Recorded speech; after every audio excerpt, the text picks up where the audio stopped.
దేవునికి స్తోత్రం. ఏదైనా జీవాధిపతైన దేవాదేవుడైన యెహోవా జీవము గల వాగ్దానం. దేవుని నోట నుండి వచ్చు ప్రతి మాట వలన జీవించును. మత్తయి గ్రంథం 4:4 ప్రియా జీవాధిపతైన దేవాదేవుని బిడ్డలారా, ప్రభువైన యేసుక్రీస్తు సర్వోన్నతమైన నామములో మీ అందరికీ నా హృదయపూర్వకమైన శుభాభివందనాలు ఈ ఉదయకాల సమయంలో ప్రభు పేరట మీకు తెలియపరుస్తున్నాను. దేవుని బిడ్డలారా, మీరు అందరూ బాగున్నారు కదూ? ఆ మహాపరిశుద్ధుడైన దేవాదేవుని యొక్క శాశ్వత కృప నిరంతరం మీతో ఉండి మీ జీవితంలో అద్భుతమైన కార్యం జరిగించాలని ప్రభు పాదసంలో మీ కొరకు ప్రార్థిస్తున్నాను. మీ ప్రత్యేక అవసరం ఉంటే తప్పకుండా మీరు వాట్సాప్ ద్వారా మెసేజ్ చేయండి, మీ కొరకు ప్రార్థన చేస్తాను. దేవుని బిడ్డలారా, మనం జీవాధిపతి అయిన దేవాదేవుని బిడ్డలం. దేవుని నాటి నుంచి వచ్చి ప్రతి మాట వలన కూడా మనం జీవించబడదాం. మనుషుడు రొట్టె వలన కాదు, కానీ దేవుని నాటి వచ్చి మాట వల్లనే జీవించగలను. అందుకే ప్రభు అంటున్నారు, జీవాహారం నేనే, ఎవడైనాను ఈ ఆహారం భుజిస్తే వాడెల్లప్పుడూ జీవించును, మరియు నేనిచ్చే ఆహారం లోకమునకు జీవమును కొరకే నా శరీరమే అంటున్నాడు యోహాను 6:48. ప్రభువైన యేసుక్రీస్తు యొక్క శరీరమే జీవాహారం. ఆయన తన జీవాహారమును అనుగ్రహిస్తున్న దేవుడు.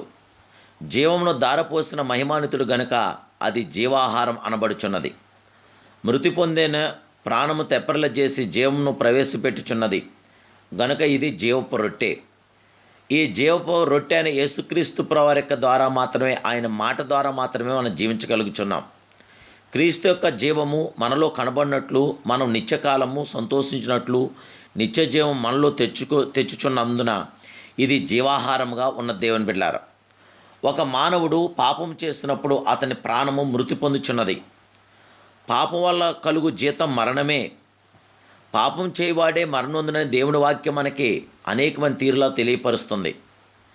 సార్దీసు సంఘమును గూర్చి ఇలా చెప్పబడుచున్నది, జీవించున్నాను పేరు మాత్రం ఉన్నది కానీ నీ మృతుడివే అని దేవుని వాక్యం మనకు తెలియపరుస్తుంది. దేవుని బిడ్డలారా, ప్రతిరోజు 3 పూట్ల ఆహారం భుజించడం ద్వారా శరీరం బలముగా ఉంచుకొనుచున్నాం. మన ప్రాణమునకును ఆహారం అవసరం కదా. ప్రభు ఇచ్చు జీవపు రొట్టె వారికి ఆహారంగా ఉన్నది. అరణ్యంలో 40 సంవత్సరంలో నడిచిన ఇశ్రాయేలు ఎలాగూ బలం పొందారు? ఆహారంనకై వారి మీద మన్నాను కురిపించిన మహిమాస్వరూపుడు. ఆకాశ ధాన్యము వారికి అనుగ్రహించిన మహిమానితుడు. దేవదూతల ఆహారము నరులు భుజించిరి. భోజన పదార్థములను ఆయన వారికి సమృద్ధిగా పంపాడు. కీర్తన 78:24-25 ఇట్టి మహోన్నతమైన సత్యాలు మనం చూడగలుగుతున్నాం.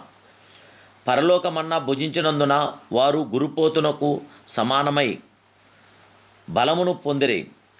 ఆ బలమును బట్టి కానానులోనున్న 7 జాతులను 31 రాజులను జయించారు. దేవుని బిడ్డలారా, కొత్త నిబంధనలో దేవుని వాక్యమే పరలోకమన్నాగా ఇవ్వబడుచున్నది. అనుదినము ఆహారమును మాకు దయచేయము ప్రభువా అని మనము ప్రార్థిస్తున్నాం. రొట్టె అడిగిన దావీదు రాజు వేకునే ప్రార్థించాడు, దేవా నా దేవుడవు నీవే, వేకునే నిన్ను వెతుకుదును. నీళ్లు లేక ఎన్నున్న దేశమందు నా ప్రాణం నీ కొరకు తుష్టగొనుచున్నది. కొవ్వు మెదడు నాకు దొరికినట్లుగా నా ప్రాణం తృప్తి పొందుచున్నది. ఉచ్చాయించు పెదవులతో నా నోరు నిన్ను గూర్చి గానం చేయుచున్నదంటున్నాడు దేవుని బిడ్డలారా. జీవగల దేవాదేవుని బిడ్డలారా, మన ప్రియ ప్రభు సమస్త కార్యములు చేయగల సర్వశక్తి సంపన్నుడైన యేసు అరణ్యంలో 40 దినములు ఉపవాసం ఉండి ప్రార్థించినప్పుడు ఆయన ఆకలిగొన్నాడు. సాతాను ఆయన వద్దకు వచ్చి రాళ్ళను రొట్టెలుగా చేసుకోమని కోరింది. దేవుని బిడ్డలారా, దేవుని బిడ్డల అందుకేసు అంటాడు, మానవుడు రొట్టె వల్ల మాత్రం కాదు కానీ దేవుని నాటి నుంచి ప్రతి మాట వల్ల జీవించనని మరి తెలియపరుస్తున్నాడు. దేవుని నాటి నుంచి ప్రతి మాట మనకు ఆత్మీయ ఆహారంగా, ప్రాణమునకు కావలసిన రొట్టెగా ఉన్నదని నేను జీవగల దేవుడి పేరట మీకు తెలియపరుస్తున్నాను. జీవగల దేవుని బిడ్డలారా, దేవుని మాటే మనకి జయము విజయం.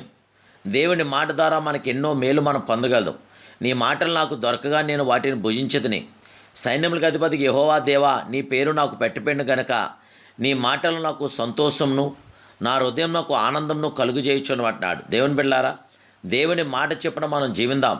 అవి బంగారం కంటేనూ విస్తారమైన మేలివి, బంగారం కంటేనూ కోరదగినవి, తేనె కంటేనూ జుంతె తేనె దారుల కంటేనూ మధురమైనవని గుర్తించి మరి దేవుని యొక్క వాక్యంసారా మీరు ముందుకు సాగాలి. తత్వజ్ఞానము, లోకానుసారమైన తెలివితేటలు దేవుని వాక్యంతో పోల్చదగినవి కావని గుర్తించండి. దేవుని వాక్యము ఆత్మీయ జీవనై ఉన్నది కాబట్టి అది ప్రాణమును తెప్పరిల్ల చేయుచున్నది. భక్తిహీనులకు జ్ఞానము పుట్టించున్నది.